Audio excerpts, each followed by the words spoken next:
ایک شخص نے میرے سامنے کسی اور کی غیبت کی یا اس پر تہمت لگائی اور گناہ کا ایک حصہ میری فائل میں بھی درج کیا گیا۔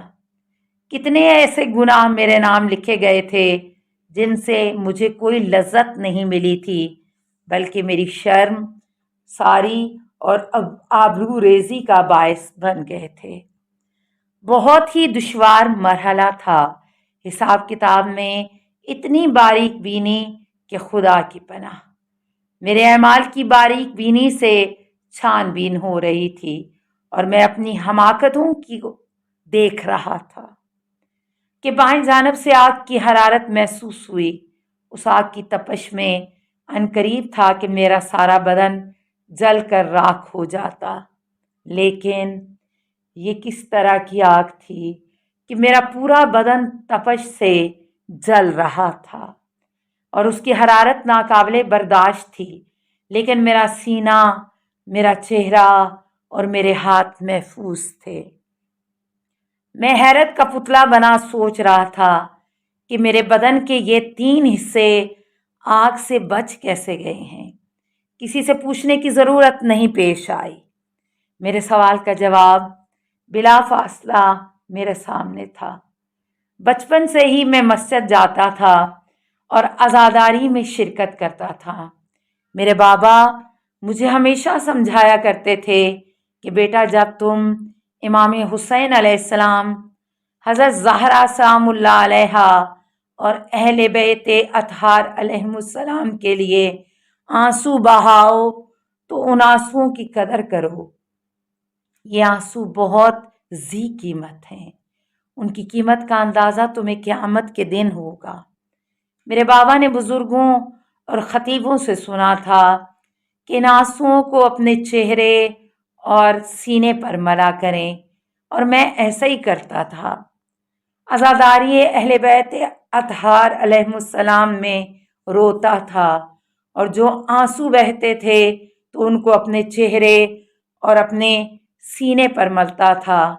اب مجھے سمجھ آ رہی تھی کہ میرا سینہ، میرے ہاتھ اور میرا چہرہ آگ کی تپش سے محفوظ کیوں ہے۔ اس وادی میں آنسوؤں اور توبہ کی قدر و قیمت کا اندازہ ہوا۔ غور سے دیکھا تو میرے بہت سارے گناہ میرے نامہ اعمال میں موجود نہیں تھے۔ رحمت خداوندی کیا ہوتی ہے، اس کو اپنے اوپر کس طرح سے محسوس کیا جا سکتا ہے، یہ مجھے آج پتہ چل رہا تھا۔ گناہ گار انسان جب توبہ کرتا ہے اور پھر گناہوں سے مکمل کنارہ کش ہو جاتا ہے تو اس کے سارے گناہ نامہ اعمال سے مٹا دیے جاتے ہیں۔ حق الناس کے حوالے سے بھی یہ بات دیکھی ہے کہ کسی کی گردن پر حق الناس ہے تو یہ بات دیکھی گئی کہ انسان جب صاحب حق کو نہیں پہچانتا ہے، اس کی جانب سے روا مظالم ادا کر کے گناہ کے وبال سے چاہے تو بچ سکتا ہے، لیکن اگر صاحب حق کو پہچانتا ہو، دنیا میں اس کا حق لوٹانے کے سوا کوئی چارہ نہیں ہے۔ یہ وہ وادی ہے یہاں سے انسان کی بخشش ہو سکتی ہے، اور یہاں سے بخشش کے بغیر گزرنے کا امکان نہیں ہے۔ اگر ایک چھوٹے بچے کا حق رہ گیا ہو اور اسے معافی طلب نہیں کی تو وہاں انتظار کرنا پڑے گا۔ وہ جب آئے اور بخش دے تب جا کر گزر ہو سکتا ہے اور انسان گزر سکتا ہے۔ بیت المال، جوانی کے ابتدائی دنوں سے، بلکہ جب سے ہوش سنبھالا ہے، میں حق الناس اور بیت المال کے حوالے سے بہت محتاط رہا ہوں۔ میرے بابا ہمیشہ مجھ سے کہا کرتے تھے کہ بیٹا، بیت المال کے حوالے سے بہت احتیاط کیا کرو، خدا را خود کو مصیبت میں مت ڈالنا۔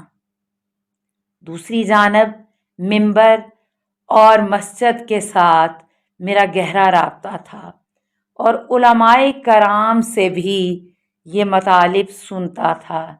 لہٰذا جب سپاہ پاسداران میں کام شروع کیا تو کوشش یہی رہی کہ دفتری اوقات میں کوئی ذاتی کام انجام نہ دوں۔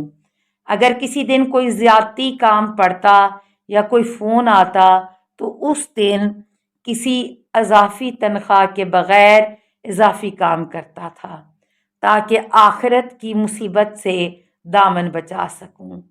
میری اپنی سوچ یہ تھی کہ بے شک تنخواہ کم ہو لیکن حلال ہو، کیونکہ اسی میں برکت ہے۔ دفتر میں کوشش کرتا تھا کہ لوگوں کے کام باریک بینی کے ساتھ انجام دوں اور کسی کو ناراض نہ کروں۔ اپنے نامہ اعمال میں یہ چیزیں میں نے نوٹ کی تھیں۔ میز والے جوان نے مجھ سے کہا، خدا کا شکر بجا لاؤ، بیت المال تمہارے ذمے نہیں ہے، وگرنہ پورے ایرانی قوم سے رضاعت اور بخشش طلب کرنی پڑتی۔ سامعین کرام، کسی کا حق کھانا ضلالت کی علامات میں سے ایک علامت ہے۔ اسی پوسٹ میں، اس کی ڈسکرپشن میں کیا میں ذلیل ہوں، اس پوسٹ کا لنک پوسٹ کر دیا جائے گا تاکہ سامعین کرام کے لیے سننے میں آسانی ہو کہ وہ کون سی علامات ہیں جو کہ اگر کسی شخص میں پائی جائیں تو اس میں ضلالت کی علامات آ جاتی ہیں، اور معصومین کی کون سی احادیث ہیں جو کہ اس بارے میں ہیں۔